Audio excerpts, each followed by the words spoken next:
এত রাগ দেখায় লাভ নাই, আমি তোমার রাগের ধারধারি না। শেষবারের মতো বলছি, পুজোর মার্কেট করে দিবা কি না? দেখো আমি অসুরের বংশ, আমার দ্বারা পুজোর মার্কেট মার্কেট হবে না।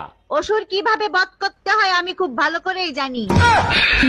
তোমার মতো আনরোমান্টিক মানুষ আমি কোথাও দেখি নাই। আমি যে কতটা রোমান্টিক সেটা শুধু আমিই জানি। পাশের বাড়ির ভাইকে দেখো, ভাবিকে আদর করে তারপর অফিসে যায়। আমিও তো আদর করি, কিন্তু তুমি দেখতে পাও না। কখন আদর করো? আমি ঘুমায় থাকলে? আরে না, ভাই অফিসে যাওয়ার পরে। ইঁদুর মারার বিষ আনতে বলছিলাম, আনছিলা? খাবারের সাথে বিষ মিশিয়ে দিছে, লাফায়ে খাবে দাফায়ে মরবে। কালকের ফুচকাগুলো অনেক টেস্টি ছিল, কোন দোকান থেকে আনছিলা? ওই ফুসকা তুমি খাইছো? হ্যাঁ খাইছি, অনেক টেস্টি ছিল। এবারও শালা আমারে 2 নম্বর বিষ দিছে। ফুচকা ইঁদুর মারার বিষ ছিল? এই আমি মার্কেটে যাচ্ছি ব্যথার ওষুধ কিনতে, তোমার কিছু লাগবে? কালকে রাতে আমার স্যান্ডেল ছিঁড়ে গেছে, আমার জন্য এক জোড়া স্যান্ডেল নিয়ে এসো। শুধু স্যান্ডেল আনলেই হবে না, সাথে বেলুন খুন্তিও আনতে হবে? শুধু স্যান্ডেল আনলেই হবে, মাপটা নিয়ে যাও। মাপ লাগবে না, মাপ আমার পিঠে ছাপানো আছে।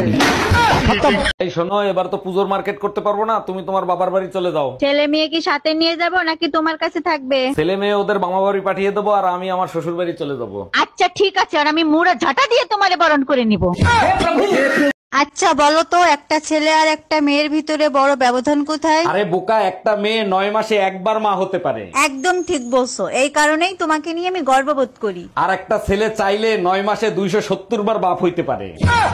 আজ মন চেয়েছে আমি হারিয়ে যাব। কিরে মিল্কি, তোরা আজকে এত খুশি খুশি লাগতেছে, কাহিনী কি? জানেন অরুণ ভাই, আজকে না শাওন আমাকে আদর করে ডল বলছে। আরে গাধা, ডল কয় নাই, ঢোল কইছে।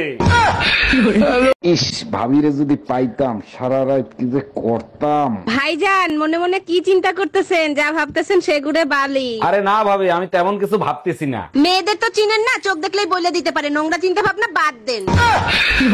ডাক্তার, আমি আপনার নামে মার্ডার কেসের মামলা দিব। মার্ডার কেসের মামলা দেবেন? আমি কারে মার্ডার করছি? আপনার ওষুধ খেয়ে আমার শাশুড়ি মারা গেছে। ওষুধ কিভাবে খাওয়াইছিলেন? সকালে 1 চামচ, দুপুরে 1 চামচ। আর রাতে ওষুধ খাওয়ার নাই কেন? কেমনে খাওয়াবো? চামচ তো ঘরে 2টাই ছিল।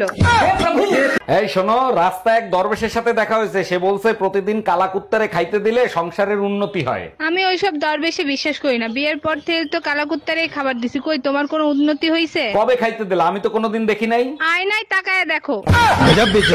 এই শোনো, আমি আরেকটা বিয়ে করতে চাই, তোমার অনুমতি লাগবে। তোমার খুশির জন্য আমি সব করতে রাজি। তুমি কাগজ নিয়ে আসো, আমি সই করে দিচ্ছি। তোমার মতো বউ পেয়ে সত্যি আমি ধন্য। আচ্ছা শোনো, সেকেন্ড হ্যান্ড পিস্তল কি 8-10 হাজার টাকায় পাওয়া যাবে? ডাক্তার দেখেন তো ওর কি হয়েছে, রাত্রেবেলা ঘুমের ঘরে আমার নাম ধরে ডাকে। এটা তো খুব ভালো কথা, আপনার নাম ধরে ডাকে, তা সমস্যা কি?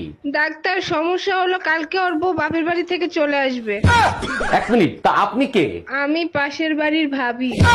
হ্যালো অ্যাম্বুলেন্স, জলদি চলে আসেন এই লোকেশনে। ঠিক আছে ম্যাডাম, এক্ষুনি আসতেছি। তার আগে বলেন কি হয়েছে? মেকআপ করার সময় নখের আঁচড় লাগছে গালে। আপনি কি পাগল হয়ে গেছেন নাকি? এর জন্য কেউ অ্যাম্বুলেন্স কল করে? অ্যাম্বুলেন্স আমার হাজবেন্ডের জন্য। আমার ওই অবস্থা দেখে তার হাসা উচিত হয় নাই।